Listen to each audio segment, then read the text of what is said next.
Welcome to our channel. Today we how to reset your user permissions with Salesforce, complete guide step by step clearly.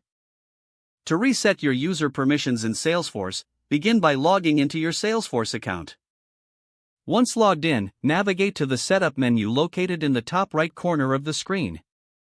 In the Setup menu, use the Quick Find box to search for users. Click on the Users option from the results. Locate the user for whom you want to reset permissions. Click on the user's name to open their profile. In the user profile, scroll down to the Permission Set Assignments section. Review the permission sets currently assigned to the user. To remove a permission set, click the Edit Assignments button. In the list of assigned permission sets, uncheck the boxes for the permissions you wish to remove. Once you have made your selections, click the Save button to confirm changes. Now, to assign new permissions, go back to the Permission Set Assignments section. Click the Edit Assignments button again.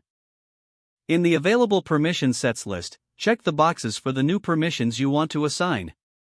After making your selections, click the Save button once more. Next, review the user's role to ensure it aligns with the newly assigned permissions.